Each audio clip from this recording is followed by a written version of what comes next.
Welcome to the adventures of self.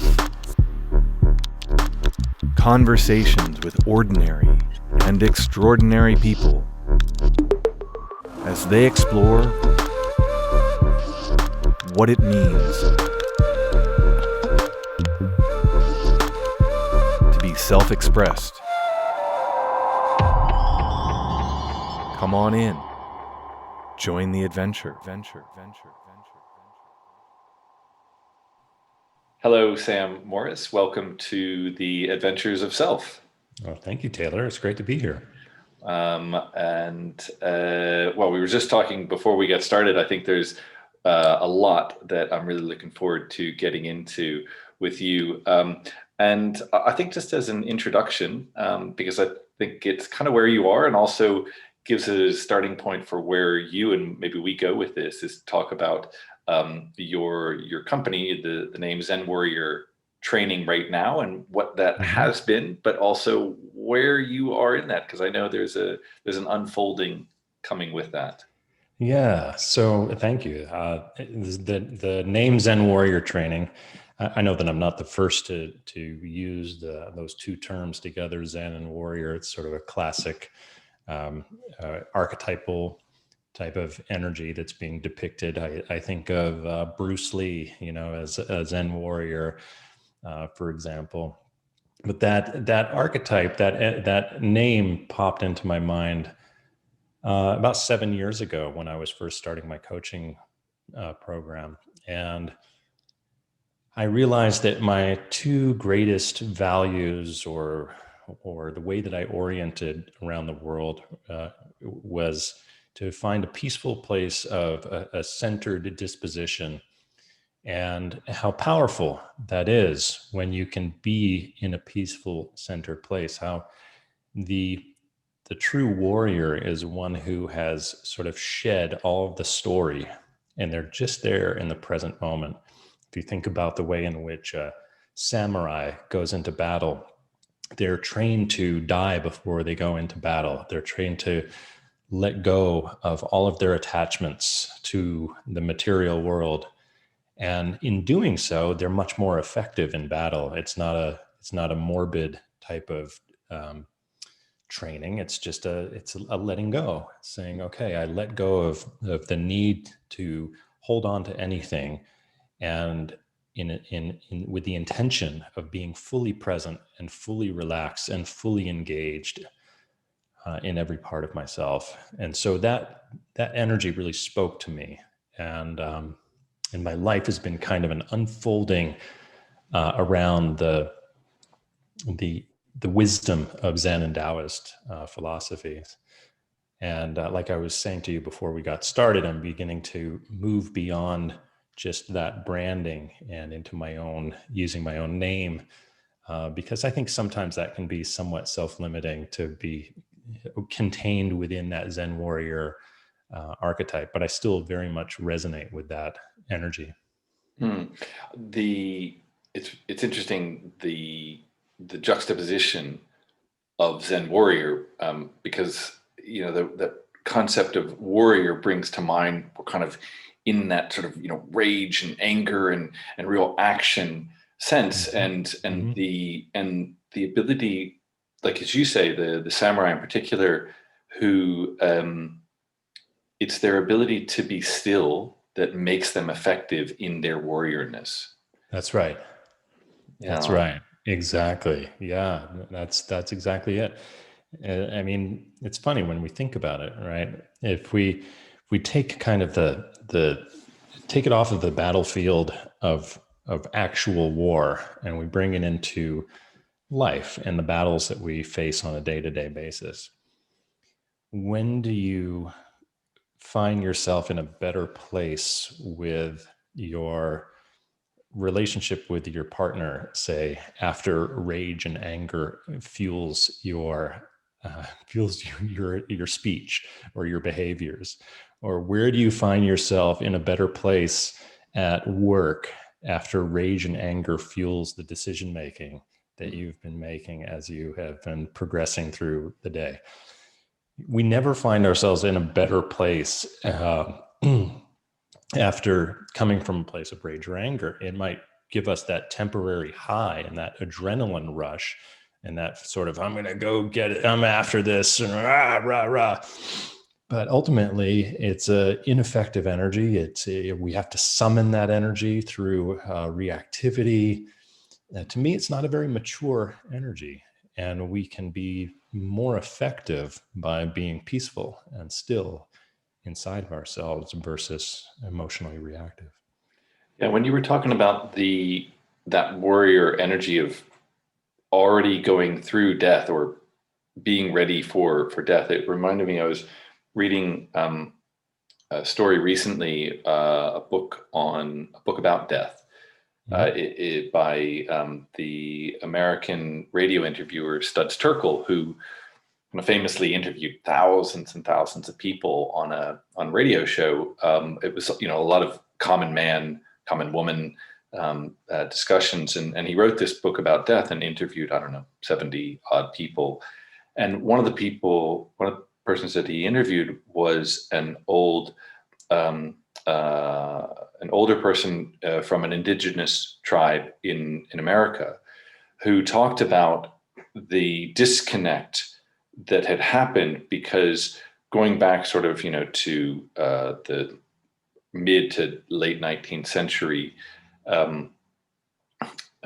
time, from his tribe, I think I can't remember what tribe it was, but that the warrior class, it was expected that was the honorable way to die, right? That it was a fulfillment of purpose, almost, to be in that, and he had kind of come after that time when he was grew up on a reservation and had reached a point beyond that, sort of had gotten to 75 or 80 and said, I never expected to get here, because we were used to dying much earlier.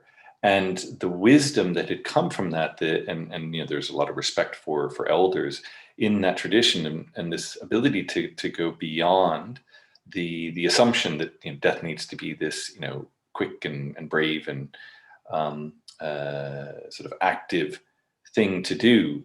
Right. Anyway, just sort of story came to my mind about that. Oh, interesting. Yeah. Well, I think I like to bring that idea and bring it into each and every moment as we are living, because really there's the big death that we all, have sort of in the recesses of our mind that will happen sometime when we will actually leave our physical body. But then there are all of the deaths along the way that occur between now and then. And you and I and everyone out there has been dying and being reborn moment by moment every single day. And it's just a natural part of the evolution. When we see the physical death and when the actual matter decomposes, it's a much more stark and finite experience. But since our consciousness is tracking our physical being throughout our lives, we create this story that there is a continuity to our lives. But really the brain is tracking something and creating that continuity through its own cognitive functioning. There really isn't the continuity that it believes there is, that I think the brain believes there is. We are dying and being reborn in every single moment. And I think it's when we hold on to the past that we are more likely to be provoked by reactivity from the story of who we think we need to be, and sort of defending the honor of our personhood, for example.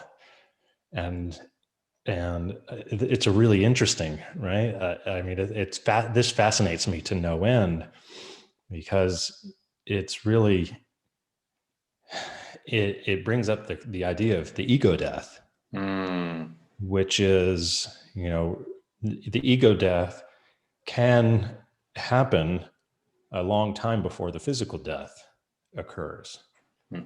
And when I think about what there is for me personally to defend based on honor. I don't even really, that doesn't even really occur to me I don't even understand that. I mean, I understand it intellectually, I guess I can go there, but I don't feel provoked to defend anything based on my past experience. I'm not holding on to anything that I feel needs to be defended based on my past experience or my culture where I grew up or my family or whatever. And I think maybe just because of the circumstances of my life, I've also been forced into a type of ego death as well. So I know it well, and I know its utility. Yeah, I just want to, No, because go ahead.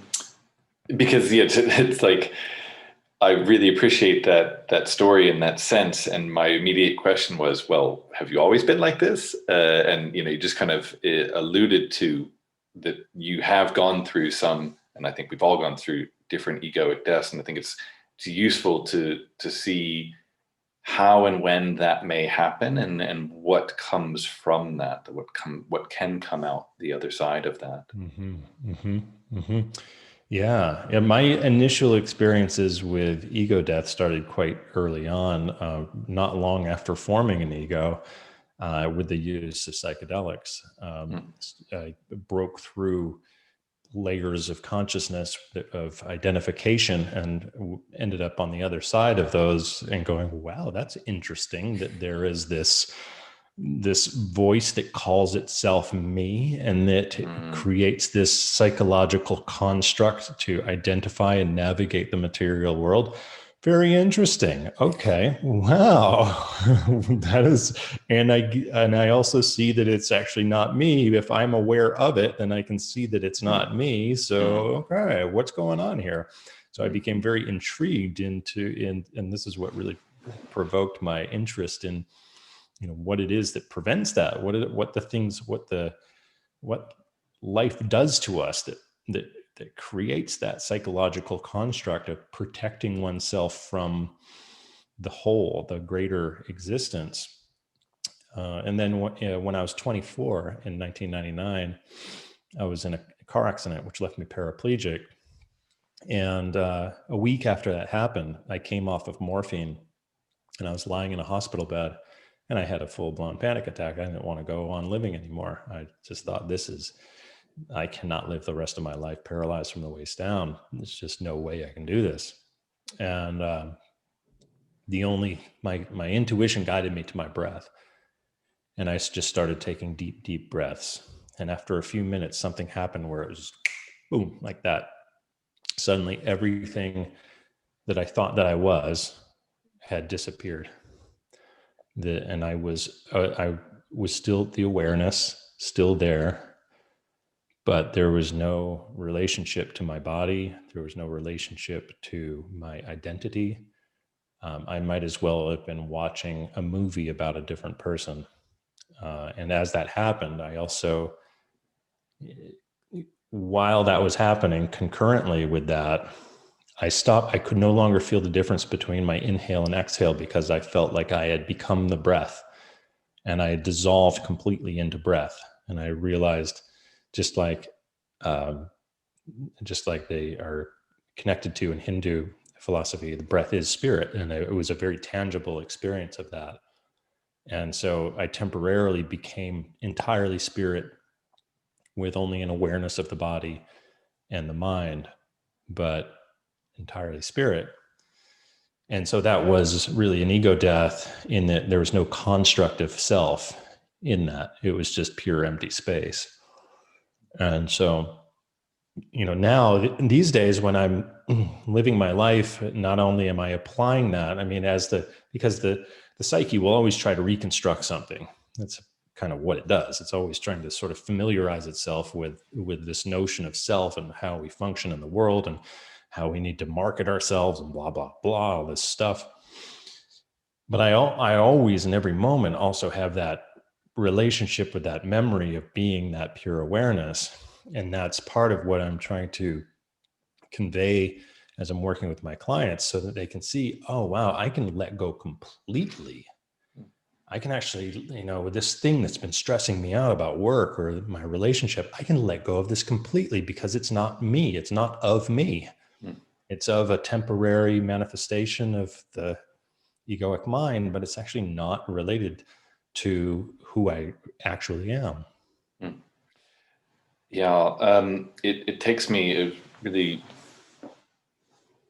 lovely and quite poignant to hear your story. Because it's interesting. There's a part of me as just another human being. We've just kind of recently met, so I hear the story about the accident, and I kind of go, oh, it's like I feel like I want to step in or say, gosh, I'm so sorry, and it's interesting to notice that, but also then to just be with that and to listen to where you are, because it's your story, right? And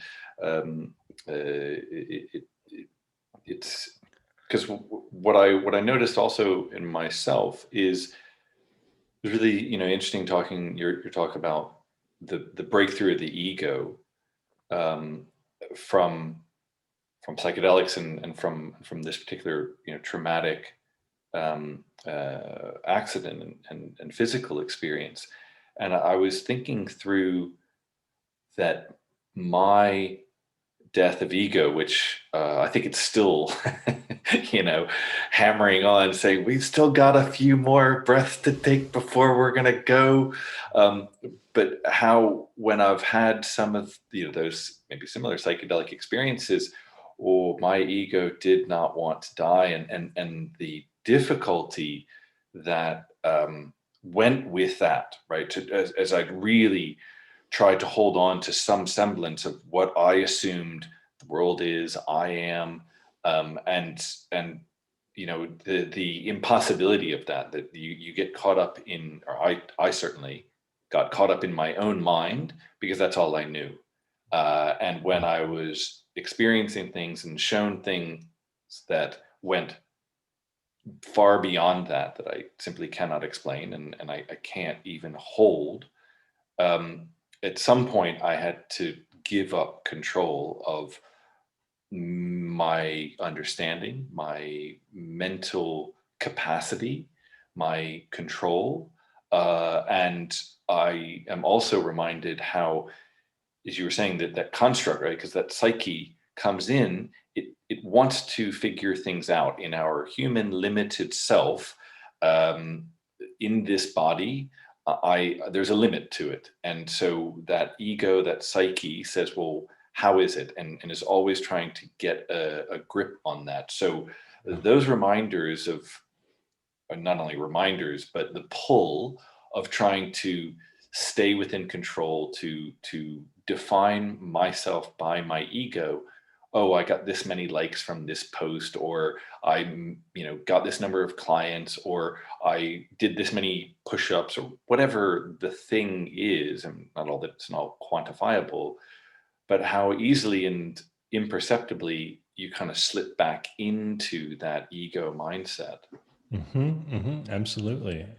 Yeah. And I've, I try not to make it the enemy. It's going to be there. It's going to, I think it's an innocent part of us that is attempting to create some sort of useful construct of our experience. And it looks for ways of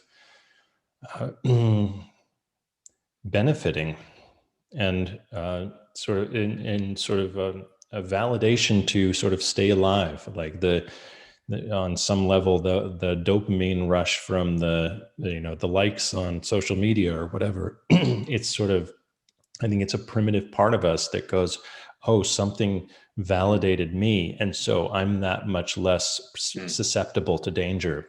I'm much, if something is validating me, if someone is showing me they like me, then I am less likely to be cast out from the tribe. I'm more likely to survive. And so I think there's something primitive inside of us that creates that. And it's looking to create some sort of utility out of experience, because utility does keep us alive. If we know how to do things with our experience, if we know how to formulate an experience into some sort of knowledge, and then we can sort of make it ours, then we can be useful to our tribe potentially, and as such be less likely to be dismissed. And so I think it's related to that evolutionary need to feel like we fit in and are valued. Yeah, and I think it goes to a concept of survival, that there is, as an individual in a species, there is something looking to survive. That's right. Biologically, whether that's to procreate or just to survive my timeline, and to try to extend that. And we see that, we're all, particularly now, there's a lot of efforts to, extend life as much as possible, and that's a beautiful thing. But it goes to that, there is that egoic side of survival, because not only does it want to survive, but it doesn't want to die. I mean, that's, it's kind of implicit, but it's kind of the other side of the coin. It's like that survival is kind of like, well, and we can get into the aliveness of that. We were talking about that earlier, what it means to actually be alive here in this moment. So that's kind of the head side of the coin, but the tail side of that is, I don't want to die, which can really pull us back and hold us back, because we think, ooh, if I go do this thing, ooh, that's scary. I don't know what's going to happen. I may die. My ego or myself may die. And often we're kind of, sitting in the middle of the heads and tail of that coin. Yeah, and I think that's probably what you and I in our work are constantly bumping up against with our clients, is that there's that basic evolutionary biological fear of dying, and because there is less of a chance that we are actually going to physically die by stepping outside of what we're familiar with, but yet we still hold that biological impulse inside of our brains, I think it just gets interpreted and exaggerated by the brain as to why this new job or this new relationship or this new geographical location may be a death of sorts, because we orient around what's familiar, with these relatively mundane things, that aren't going to cause, most likely, a physical death, and yet the brain is still used to interpreting things that way. And if you think about it, it makes sense. I mean, millions of years of evolution, when you did step outside of the familiar, you probably were going to die. And so it's only in the most, recent part of our human development where we can make major changes in our lives and we actually won't die. Yeah, and that's, possibly only in the last few hundred years, maybe extend it to a couple thousand, but probably not even. And as you say, we're talking about out of millions of years of evolution. Yeah, And absolutely. We had a previous episode where we were talking about health and diet, and how, as humans, we've changed dramatically in how we eat and what we eat in, say, the last 10,000 years. But in that's from episode 2, but that on a sort of evolutionary, our brains haven't really evolved, particularly over the last, our emotional cortex, the brain concepts haven't really evolved over the last, certainly several 100,000, if not millions of years. And so those things still are there. And I think what's interesting is you talk about, like, what we can do with that. And it takes me to, because I think, in the work that we do, I think we have an affinity in what we do. We actually don't necessarily know how we work. I think it just kind of feels that there's quite a bit of similarity in the work. I'm sure there's a lot of overlap. I can just sense it. Yeah. Yeah. That, because I know it, there is something that comes in, a fear, a doubt, a concern. And if we listen to only that voice or that thing, which, as you say, may have an evolutionary component, that there's a reason for that, to protect us. And that is not necessarily a bad thing at all, but it's not the only thing. That and what I certainly work with is to get clients to look at sort of the head side of that coin, where, well, but what would you love to do? What is it that your heart, your soul, your spirit calls you to express in the world, to be, to that expression, right? You talk about like spirit and breath. I mean, expression is literally the breathing of our spirit out into the world.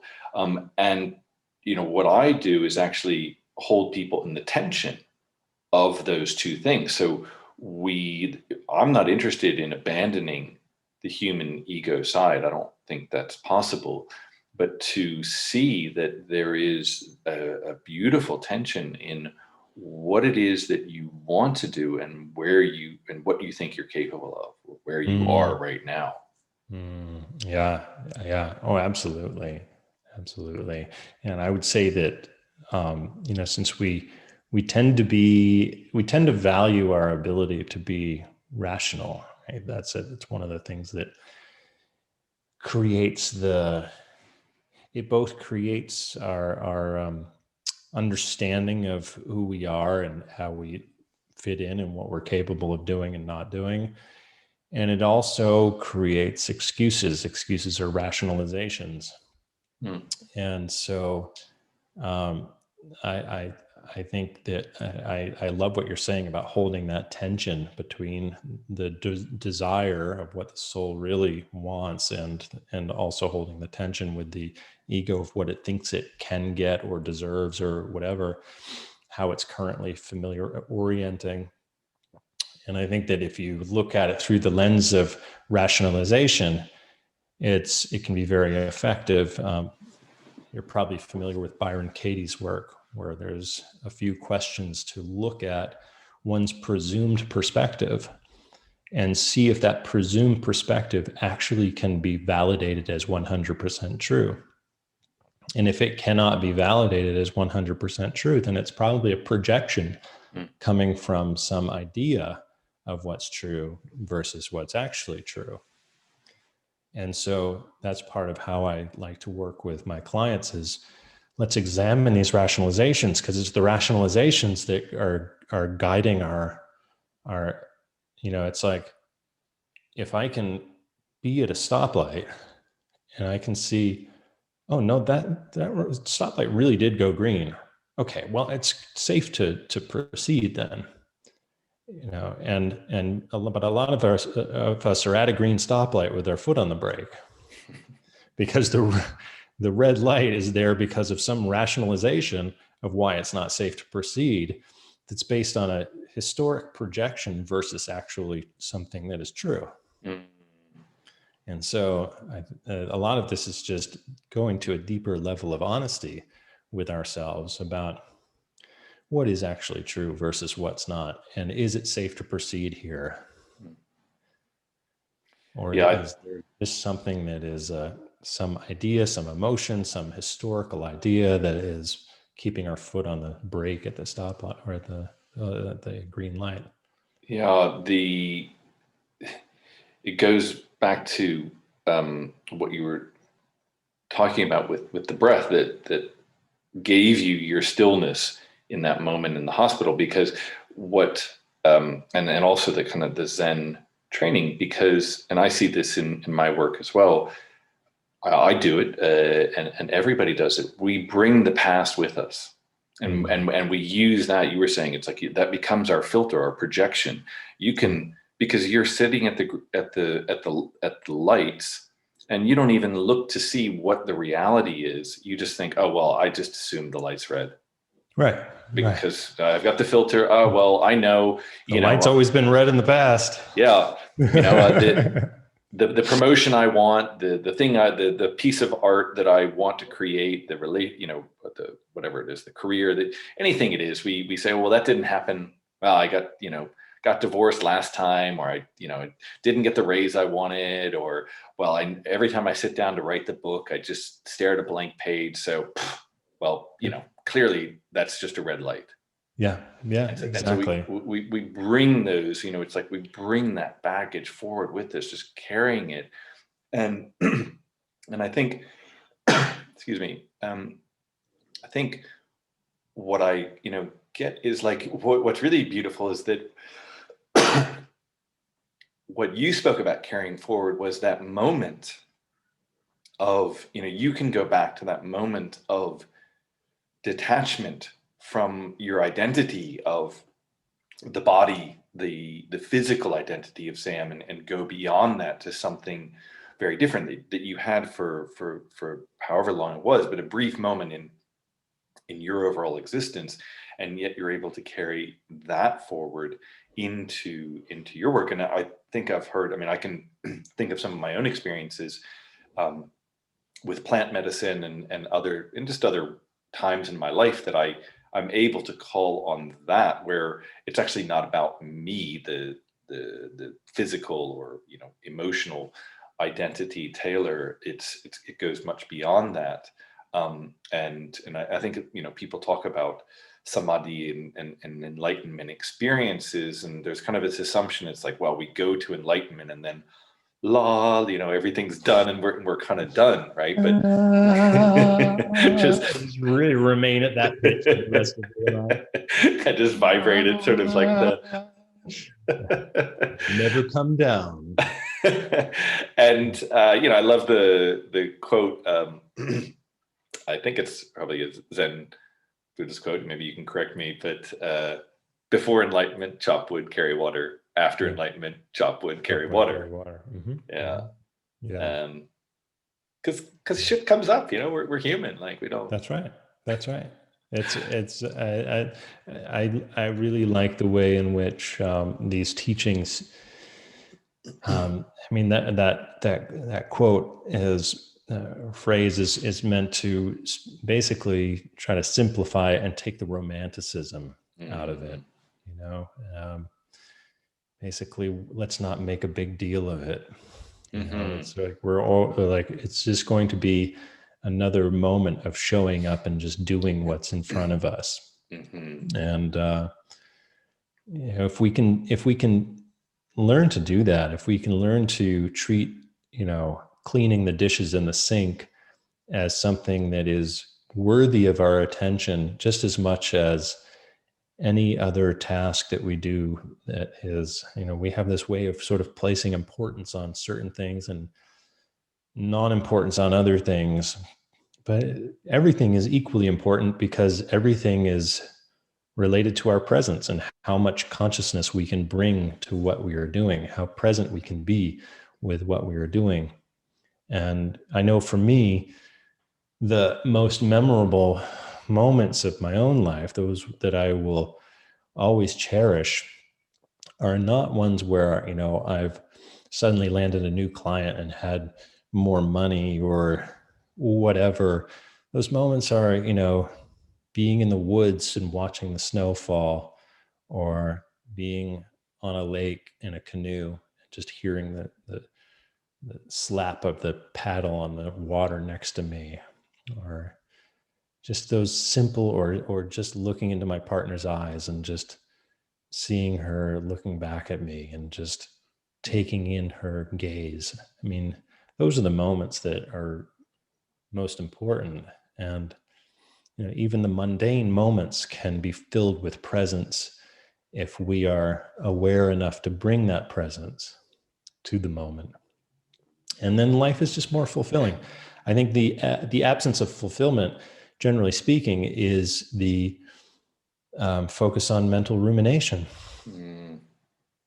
Yeah, because then we're not in the present. We're either I spent an enormous amount of time and effort replaying the past, trying to change what I did or didn't do correctly or wrongly, or oh my God, the amount of just time. Think about it differently. I can go back and change it. Oh gosh, Anyway, I haven't thought about that for a while, but it's it's a beautiful reminder, because a significant portion of my life was in regret. I would do something and immediately go, even if it had been a successful, quote unquote, outcome, or I was happy with it to an extent, I would regret, why wasn't it better, or why isn't it still here, or what could I have done differently?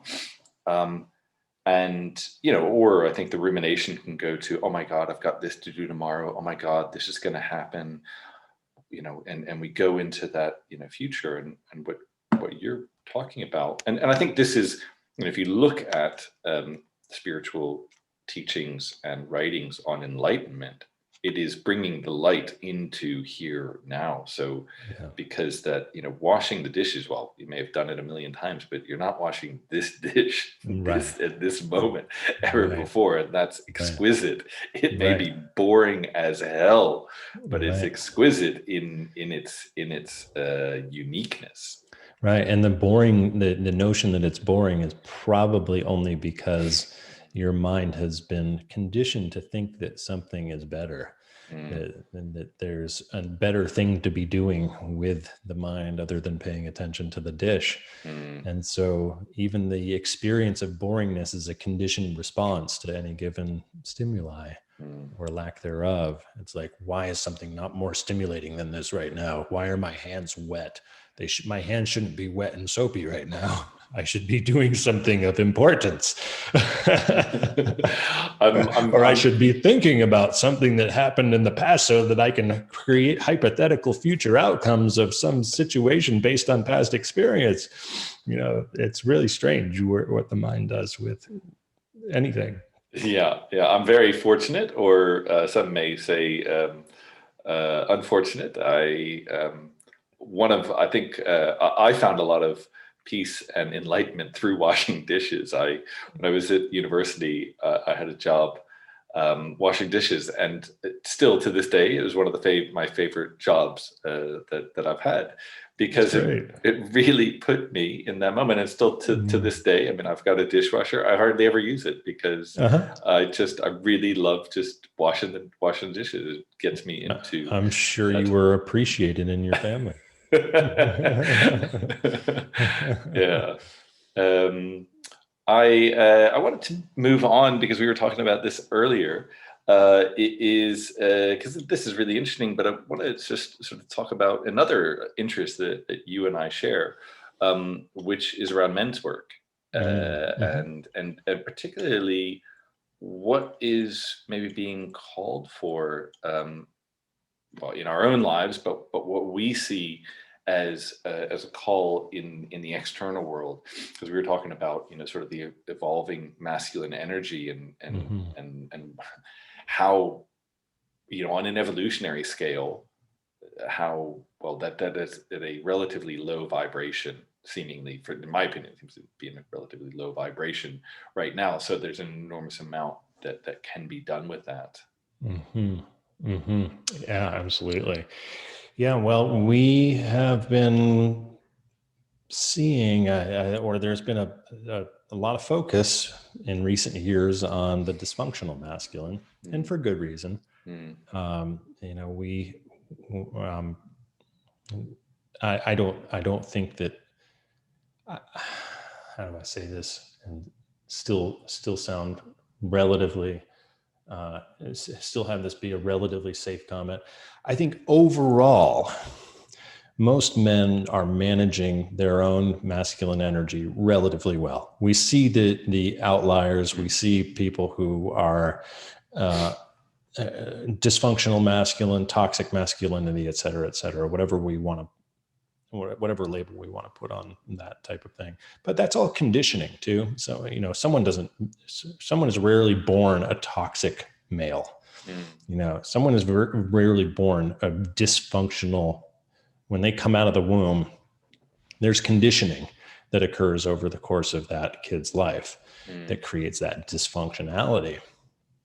And there's just so much to be said on this topic. I don't even really know where to start.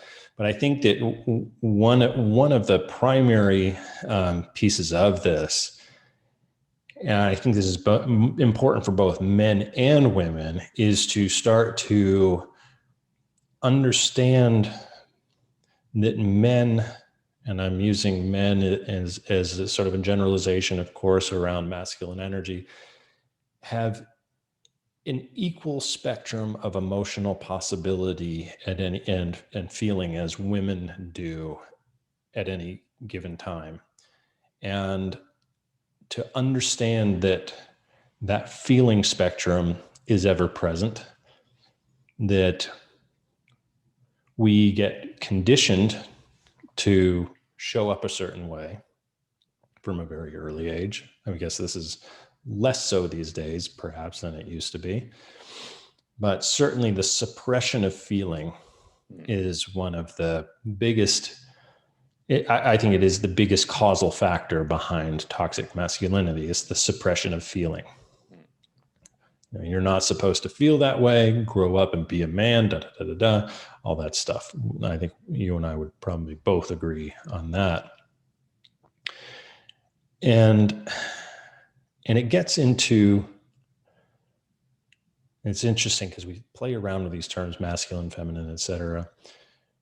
One of the ways in which I like to look at it is through more of an Eastern kind of perspective of yin and yang energy, where the yin is the nurturing, receptive side, which is typically associated with the feminine. And the yang is the action-oriented doing side, typically associated with the masculine. And we both have both components playing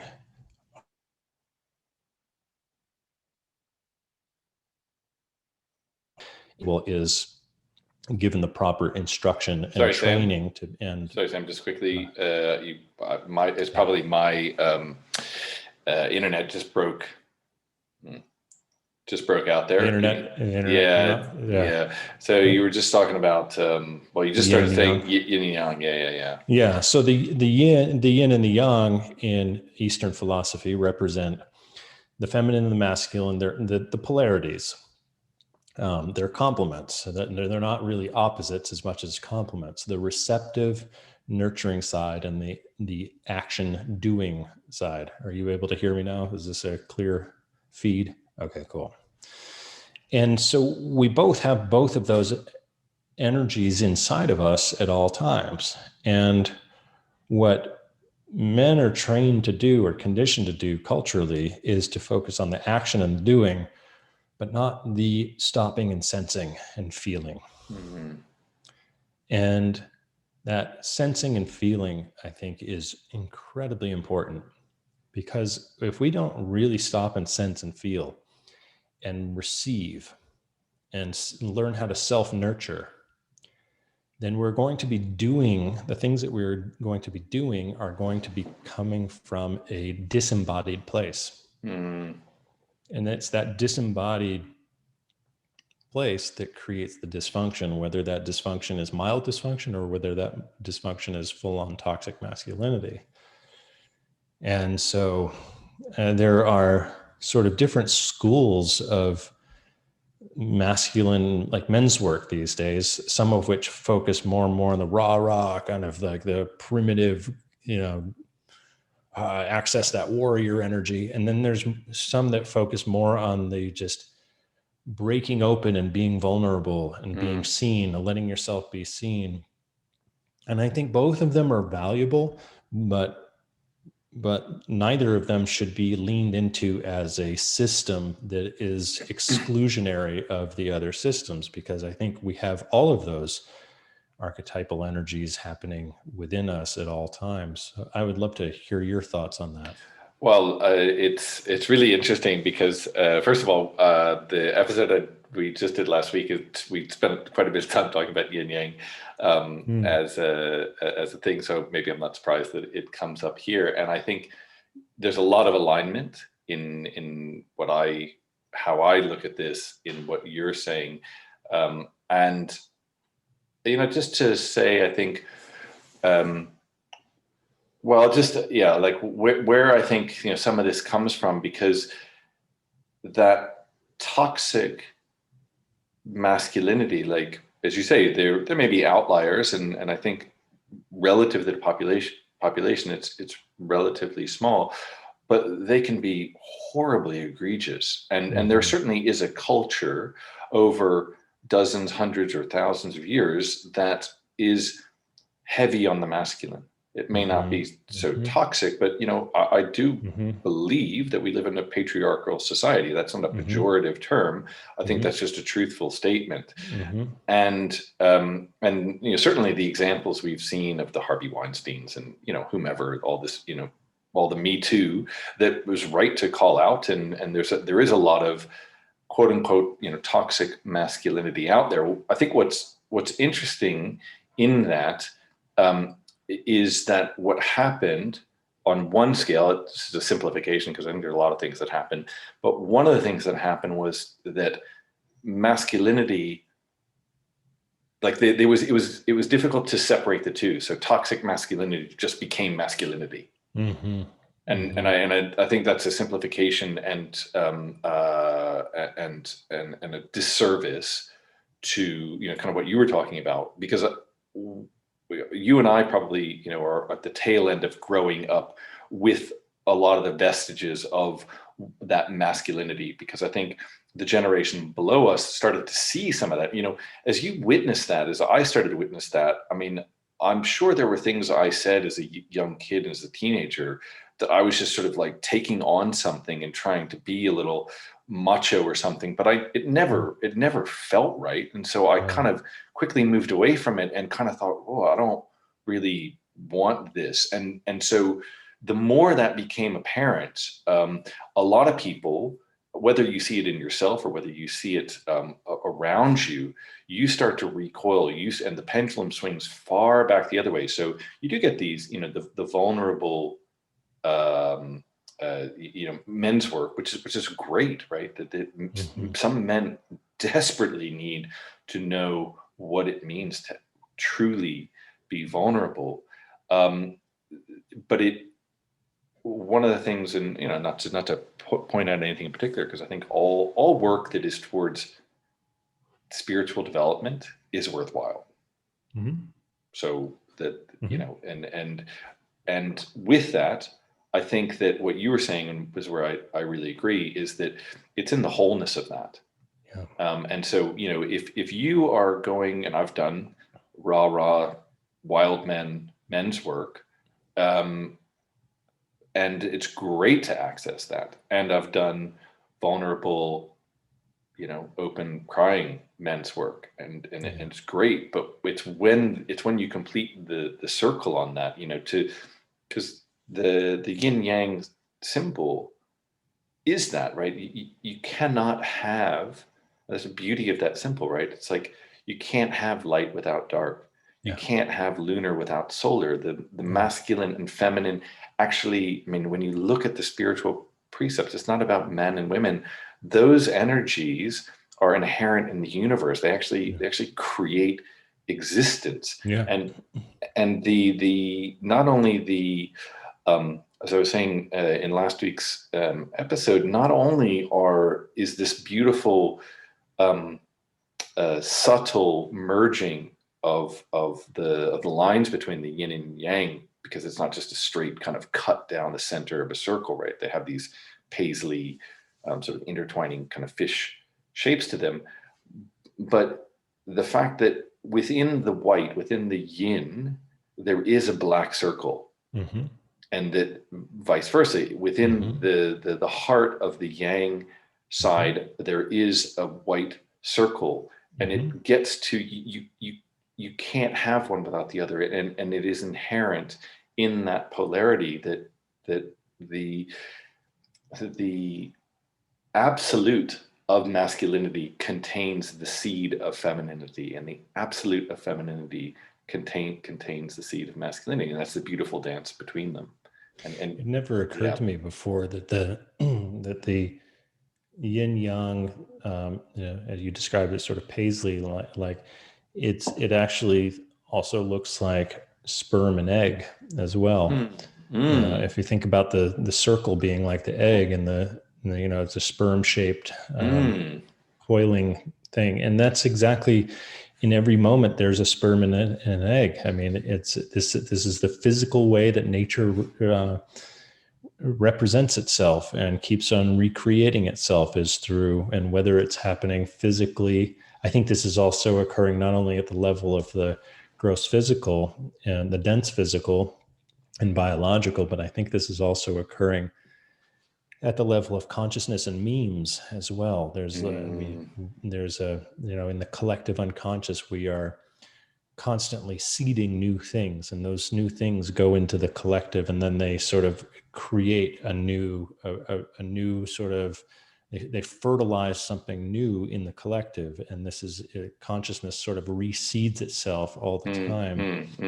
I was thinking, just as a bit of a diversion, because it just reminded me, how memes kind of create themselves, and they create culture. And there's that meme that, The Simpsons predicts the future, that there are all these examples of from the past where in cartoon form, several years later, that exact thing happens in reality. Yeah, absolutely. I saw one recently with the guy with a Viking outfit. I don't even know if that was real or if that was something that someone drew. And but if that was real, that's crazy. Yeah. Well, because Donald Trump's announcement of his presidency from coming down an escalator, and including a sign that somebody's holding that falls at a particular time, was depicted in The Simpsons about 10 years before he did the exact same thing. I think gosh, it definitely makes you wonder if we're living in a simulation. It goes to the sort of the quantum world and simulation. I was going to say there was something to because I think it just reminds me, it's really beautiful, in what we were talking about in terms of men's work and the opportunity for evolving masculine energy. I know you're kind of moving away from it, but that Zen warrior kind of brings that in, right? The Zen really has that stillness that we're called to. That's it. Yeah. And that's why I've always been attracted to that archetype. It's the combination of the softness and the focus. And softness I see is not as something that the masculine should eschew, but rather embrace. I can be both soft and directed at the same time. I can be both receptive and directed. And I think that those things work beautifully together when we can really learn to be receptive and directed at the same time, because that really is presence. Presence is receptivity. If I'm present with you, it's because I'm able to take in, really be with the energy that we're sharing between us without interfering with my own mental direction, without overlaying it with my own mental direction. That is the degree of presence with which that I'm experiencing, is related to how much can I not get in the way of what's happening right now with my own mind. And that requires that I soften inside myself and receive more, just be more receptive, be more open, and then direct the energy when the time is right to direct it. Absolutely. Yeah. Exactly what I was thinking, because we sort of, when we are in that, active listening, receptive mode, we take it in, and there can be this sort of thing. It's like, oh, I'd like to say this, I'd like to say that. And if you let that go, if it's true to come out, it'll reemerge.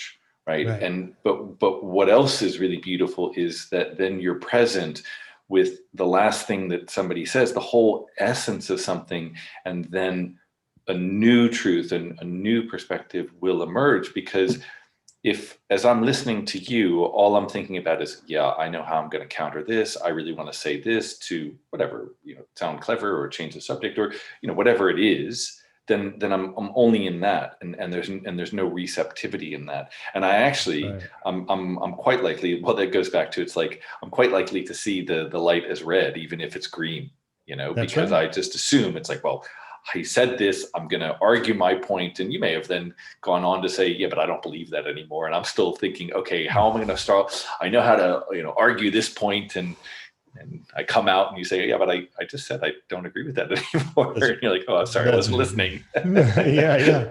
And I think probably just about anyone can actually relate to that, because I don't Mm, know anyone who has not had the experience of their minds trying to create a response to someone's communication, anticipating what they're going to say and how they're going to be clever, or keep the conversation going or whatever. I think everyone can relate to that.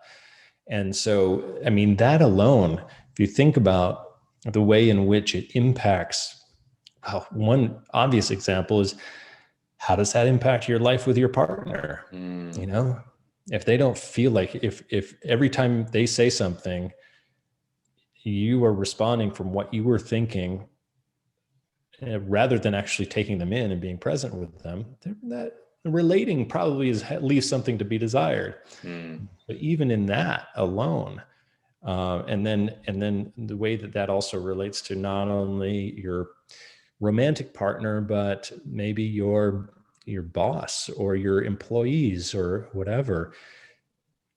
I think the degree to which they say that, it's not what someone says, it's how they make you feel. mm, And if you can actually be present with someone and really take them in and fully listen actively, well, you're going to make them feel heard. mm, It doesn't even really matter if you're really, I mean, ideally, if you're actively listening, you really are hearing them. But it's more about it's not really even so much about the response mm, as letting them feel heard. And then they are going to feel appreciated. I mean, if you think about the way that this relates to success in relationships, success in work, success in negotiations, like across the board, the degree to which someone can feel heard is the degree to which they are comfortable with you. And if they're comfortable with you, then that creates function in the relationship, whether it's a romantic relationship or a business relationship or whatever. mm. And I, because it gets us to a point of seeing that for most of it, for most of us, that's what we want. That with my business partner, with my personal intimate partner, with my sister, my mother, I just want to be understood, right? And we kind of take that out. It's that, that sense you were talking about. It's like we just project that out. It's like, well, you're not listening to me, and we kind of over masculinize and push our agenda, and then the other person feels like, well, I'm not being heard, so they project and push out, and yeah, I certainly find in the work that I do, it's because it's not necessarily about what the other person is doing or not doing. I'm not excusing what somebody else says or does to a client or to me, but I'm also not really concerned about that. It's Mm-hmm. not actually doesn't have anything to do with me, Mm-hmm. but, and Mm-hmm. so if I actually listen, I Mm-hmm. may listen to what somebody has to say and think, wow, that's actually rubbish. I don't agree with any of that. Mm-hmm. But at Mm-hmm. least in listening, I have taken something in rather than just assuming, assuming there's a red light or assuming that this is this type of person. And invariably, although I'm saying there is a possibility I could just say, well, this is just total rubbish. Mm-hmm. Invariably, something is going to emerge that I wasn't aware of the moment before. Something is going to emerge and say, Right. oh, I hadn't thought about that. I hadn't seen that about that person. Oh, this person's going through this circumstance that I wasn't even aware of. And then there's a million, an infinite number of possibilities in that. Right.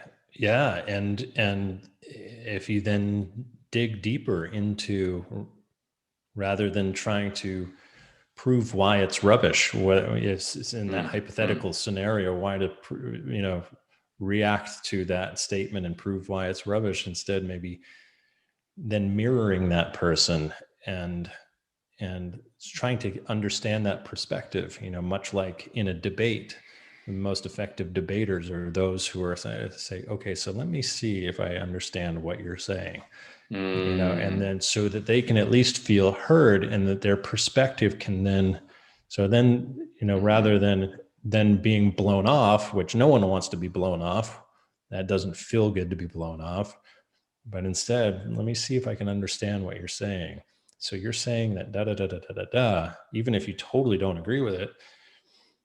And either you're going to become more enlightened by understanding what you previously thought was rubbish might not be quite as rubbish as you thought, or maybe at least they are going to feel heard and understood, or that you want to understand their perspective at least, which will then help in numerous ways, help to calm down their nervous system, help them to look at things through a different perspective. So no matter what, you're going to end up in a better place by seeking to understand versus seeking to be understood. And what you're saying, I think, is that in the act of listening, there is a gift in that. Yeah. It is a gift to the other person, whether you're actually saying it or your presence is energetically demonstrating it, is that I hear you, I see you, I acknowledge you, just for that. That's right. Right. Yeah. It's acknowledging the person over the particular opinion or belief that they have in that moment, really. It's like, well, we can get to the opinion and belief, we can look at that, but let me just acknowledge you as a person first and foremost, and get that this opinion or belief that you're expressing is just one opinion or belief, but I'm acknowledging you as this person who has value. Yeah. To see the humanness. That's the namaste. The divinity in me sees the same. The divinity in you. It is that reflection, that mirroring you're referring to. Yeah, that's right. Yeah, and one may or may not look at it through a level of, full-on spirituality, but say even in a process that's as sort of simple as a business negotiation, if that person who you were doing that negotiation with doesn't feel that they feel that you are truly there to understand them, and they feel that you are truly there to work with them versus to try to pull something over on them and manipulate them into doing something that's not actually good for them to do. The degree to which you are actually able to be present with that person and really listen to them and really value their human experience without trying to manipulate anything is the degree to which they can actually become comfortable with you. Chris Voss talks about this, and I don't know if you're familiar with him. The author of Never Split the Difference. He's a friend of mine, and he came from a world of was the top FBI hostage negotiator for a number of years, and now he works with businesses to help them to be better negotiators. And this is all very similar stuff. Really, not trying to come from that sort of aggressive sort of stance of winning as much as a collaboration. A negotiation is a sort of a collaboration where you are ideally really trying to fully understand the other person and work something out that everyone is going to be interested in pursuing. I think in that seeking to understand the other person, there is a real opportunity to understand oneself, because it goes to,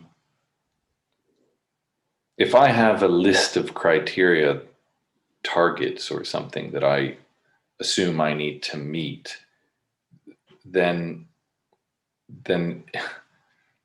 I may not even know whether those are really what I want. And when, I'm just sort of thinking, when I think about being with somebody and hearing and understanding them, I can go into an aspect of, well, what is it that I can actually provide to this person? What can this person provide back to me? And what is it that I actually want from this experience, from myself?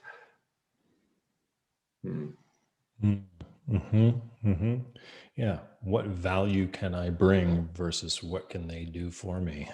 Yeah. And that's it truly is living in the spirit of abundance, and I think that we have a lot of our conditioning is around being in a scarcity mindset. How do we get the next dollar? How do we get the next this? How do we get the next that? And it all relates back to kind of what we were talking about before, in terms of, if you can really truly die to that ego and just show up and be present, hey, abundance is everywhere. If it doesn't come through this interaction here, it's going to come through some other interaction. Abundance is waiting to happen, and this, a lot of people approach relationships from this perspective of, whether it's a romantic relationship or whether it's a business relationship, the perspective of, well, I'll take what I can get because I want that. I want the dollars, or I want the sex, or I want this, or I want that. I desire a component of this. I don't really desire the whole thing, but I desire a component of it. It will help to satisfy some perceived need from scarcity. How many people get into long-term relationships because they like the sex with their partner? They're not even looking at the whole nature of the relationship. They're looking at a component or two. Or how many people get into business deals because they like the money associated with it, but they're not even looking holistically at, what's this going to look like a few years down the road, this relationship, or whatever. And I think that, if we can actually be in the practice of dying to that ego in every moment and showing up present and getting, I'm fulfilled in and of myself. I'm fulfilled. I've got enough. Even if I don't have as much money in my bank account as I do, I've got enough that I don't need to be making moves based on some scarcity way of thinking. I have my basic needs met, and then I can show up more fully and trust that abundance will provide itself in some direction or another. Yeah, and I would just, as you were speaking, because I think about abundance as well, and how it's tied to natural systems, and that, as you say, it's all around us, right? That there is no limit to, there's no limit to love, right? It's not like you hit a quotient, you're like, oh, sorry, I'm out of love today. You'll have to come back tomorrow. But the concepts of scarcity are, I don't know, I have to explore this a little bit more. But certainly when we think of money, there is, it's an imposed concept. Well, there's only the pie is only so big, so I better get my big slice to beat out somebody else. And okay, we do live on a planet with nominally finite resources, although there are different ways to think about that. Certainly the sun, well, it's around for the next few billion years. I guess it'll, supernova and fizzle out eventually, but that trees grow back every year, right? There are resources out there that are self-generating. And when you think about, I think, it's like the abundance of nature. Take something like an apple tree. one tree every year for the 30 to 50 years that it is alive, one tree produces hundreds of fruit, apples that each have whatever, 6, 8 seeds in them. So each year there's a potential for growing thousands. So, over a lifetime, there's 30, 50,000, whatever, fruit that can self-generate from that. When you think about, yes, we can think about the limit of money, or how many likes I have, or these things that we think are scarce. But when we think about that the experience of appreciation, or these more softer, but also just more whole, full concepts of who we are that actually define us, right? We kind of limit ourselves and think it's like, well, we're rational, we're egoic, we only have X amount in the bank, or whatever the quantum is. But that what really defines, you were talking about those moments, right? Being in the woods and seeing the snowfall, seeing the way you look at your partner. There's no quantity on that, and there's no limit to that. That's right. Yeah, absolutely. I think those important things are a qualitative experience versus quantitative experience. And I think my own experience, I mean, I've certainly gone into the scarcity mindset around money and so forth, like I think everyone has. And it's trying to basically take apart one's past experience and beliefs about money, et cetera, and how much I've made and whatever, create a hypothetical future based on that criteria, and then get into this sort of logical linear thinking that turns life into this quantitative analysis. But it's not a quantitative analysis. The things that provide me the most riches are the high quality experiences. So what if, rather than looking at it through that quantitative analysis, I look at what's actually creating what I love about life, what's actually creating the abundance? What if I focus instead on the qualities that I want to experience more of? And I feel those qualities and I connect with those qualities on a day-to-day basis. And then trusting that by connecting to those qualities, I'm going to also be attracting more opportunities to create money, which actually has a qualitative energy to it. It's only quantitative in that we associate it with numbers. We put numbers to it, and we're used to looking at our bank account statements and seeing numbers. And so our brains go, oh, that's a quantity, not a quality. But if instead I'm focused, I've never, if I look at a bunch of rocks out in my yard, I'm not going to look at those rocks and be like, well, there's so many rocks. That's what makes it beautiful. I'm so excited because there's like 1,000 rocks. No, if those rocks were maybe turned into a stone wall, I would look at the quality of that stone wall and be, oh, that's a beautiful stone wall. It has a nice quality to it. And then I would be appreciative of those rocks. And so I think that we make a mistake by presuming that money, because of our bank account statements, is a quantitative reality versus a qualitative experience, and that we can actually attract more of the quality of the energy of money into our lives by focusing on that which we actually brings quality into our lives. Yeah, absolutely. It's a fun conversation. It's good. It's good. I think we could go on for hours, but kind of feel like we've kind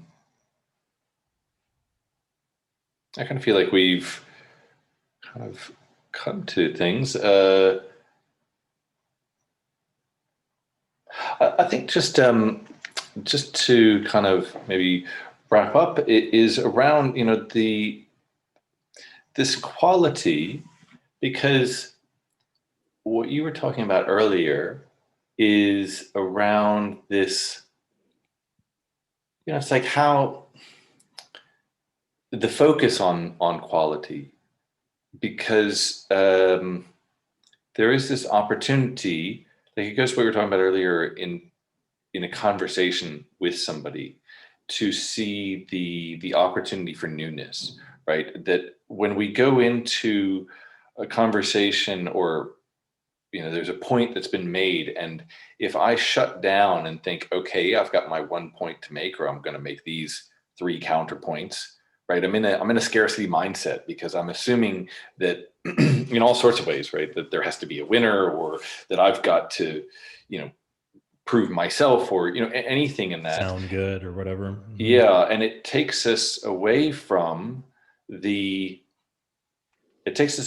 quality, right? That if I'm just with it, that, anything could emerge, right? But we could, I'm sure we could sit here for hours longer, maybe take a bathroom break or something, but we could sit here for hours longer and continue to find things. If we chose, if we focused on that, we continue to find things to uncover, to discover. That's right. That's right. And I completely agree. It's nothing more than a process of continually being in that regenerative mindset, where every moment, every part of the conversation, it's like, okay, I want to regenerate now.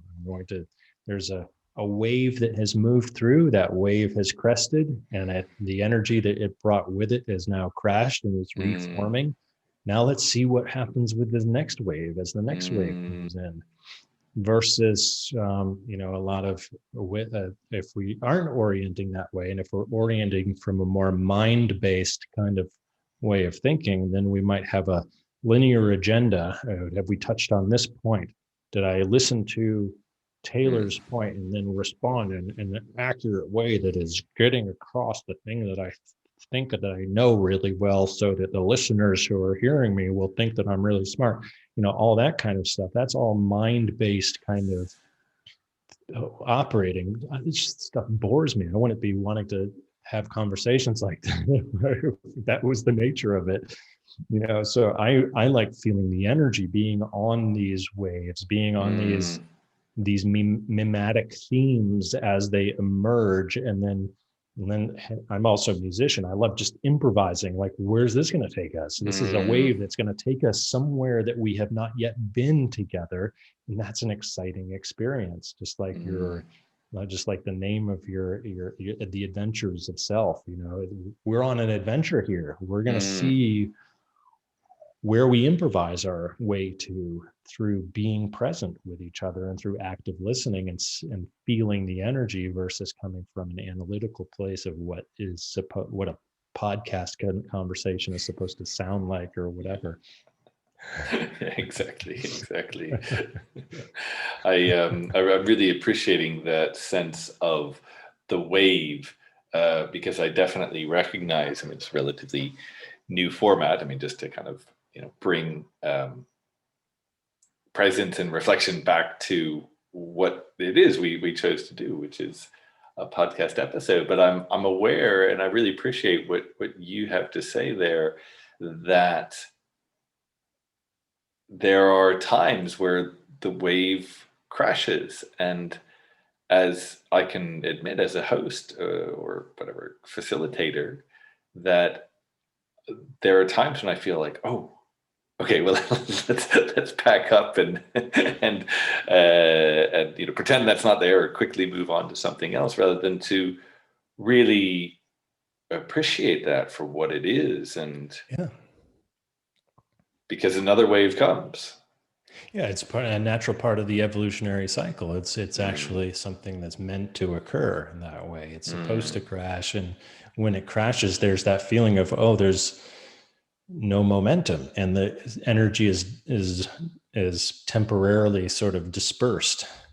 And then it's like, okay, well, now we have to paddle for another wave. Now we just put in the energy to focus on the paddling, and we're not even on the wave yet. We're paddling towards the wave, and then another wave will form from there. And then we can ride that one out and go through that same process in a different way. I was thinking, you're obviously, in the surfing analogy, I was actually thinking of like when you're on the beach, when the wave crashes, and there's that, often you see the as it recedes, right? It really takes stuff with it. Mm-hmm. And so we can sort of feel like, oh, you're being taken with that. I like that. But it feels like, yeah, there's this moment to actually stay with it, to stay in it. Yeah. I think that this is so key, and it's something that I hadn't really focused very much on until I started working with a mentor who focuses primarily in this way. She is a somatic movement coach, but she would teach the way in which the body in its expression is guiding the mind, and how to be consistent with the energy of the body and the energy of the mind, and active listening and engaging verbally with others so that one can be fully as present as possible. And she would describe these waves, and then I would see these in the practices that we would do. I would be able to feel, oh wow, this wave, whoo, and then it crashes. Now there's something reforming. And it was always creating more function, more and more and more and more function. And it would keep layering on itself so that we could be in a dynamic of a group of 30 people interacting over the course of 8 hours. And the energy would keep on sustaining itself because of the level of engagement of people being on this wave, on each one of these waves with each other. And it's only when people get disengaged that the energy starts to fade out, and you can't feel it anymore because people are pulling out, they're going into their heads. Yeah. And it literally takes everyone's engagement in order to sense that wave with each other so that you can co-participate in this. And I feel like this is one of the huge things that we can learn, because it's happening all the time. It's how nature expresses. It's how consciousness is constantly it's moving as waves. And we're either taking part in it or we're checked out. We're somewhere else. We're not actually fully engaged in the moment. Yeah. It's a really lovely way to bring awareness, because as you say, that nature is doing this is happening. Or maybe that's an assumption, but that's your observation, that's your experience. And you move with it, you are taken with it. I was remembering a particular very large meditation, spiral meditation practice I was in, a yogic meditation where we were several thousand people in a spiral meditation. That was, one of the most powerful things I did. And how in that moment, it was sort of a midnight meditation, and we stood outside for a couple of hours, and there was some sort of shamanic music playing, but it was very blissed out, in a very otherworldly connection. And there came a moment when the music stopped, and we kind of let go of the person's hands that we were holding.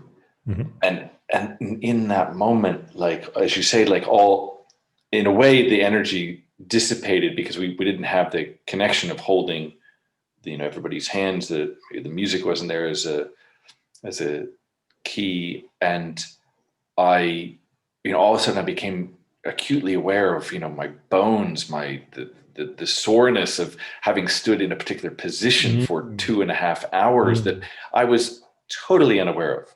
Oh, wow. a moment before. Mm. And that as I came out as well, I realized that, it was summer, but it was a relatively chilly evening, and that I'd been in a short sleeve shirt. I had not noticed any concept of heat or cold. And that as soon as I came out of this experience, all of a sudden I was, acutely aware, oh, wow, it's actually quite chilly. And I've just got a t-shirt on and I'm starting to feel a little cold, because there was another energy that was holding that space. Wow, that's a great example of being connected to a larger Mm, energy, and then mm. how that larger energy informs the whole system, even biologically, to where detaching from that, suddenly you're able to feel symptoms of the prolonged position. Yeah, and I think it goes to, we've kind of alluded to it, that this is an opportunity for us. I think we are in, not to get political in any way, but for a whole number of reasons, we're in a very unique point, and maybe we're always in unique points. So I don't know. Maybe it's just my awareness here now. But in terms of our evolution, our understanding as a species, are we going to continue to move into and open up into that listening and the possibility that comes from really being connected with nature, with consciousness? Or are we going to stay in, double down on scarcity and the outward trappings Yeah. that are seductive for sure, Yeah. but ultimately ephemeral and fairly insubstantial? Yeah, my intuition tells me a little both, that there are going to be some people who become more, even more stubbornly adhered to what they believe is creating their sense of safety and security in the world, and probably reinforcing that inner conflict. And then there are going to be some people who see, I don't want to go there. I see that there's, that's not a direction I want to go in. And yet things are still uncertain, unstable, etc. They're changing all the time, and see it as an opportunity to sort of pierce the veil and start to see that there are other ways of experiencing themselves that are beyond the way that they've previously experienced themselves. I believe both will probably happen, and it will be entirely unique to each individual which direction they choose. That's my guess. I don't know. Maybe we'll all do the what the New Agers say, and we'll all become suddenly enlightened, and we'll go and join the Pleiadians or whatever. Well, I'll be at that.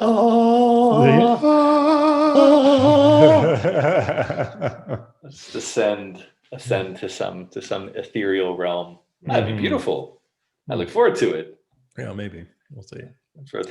Maybe next week's episode that's where we'll be. Yeah, exactly.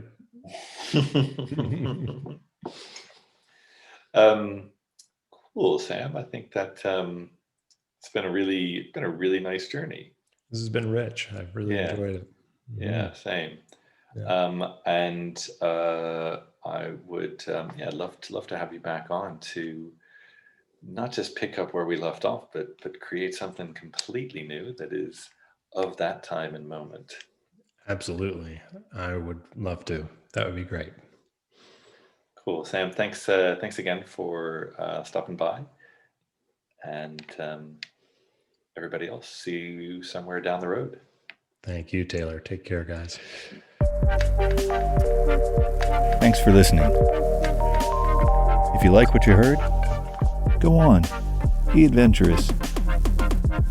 Click the subscribe button. And join us next week for a new adventure. Until then,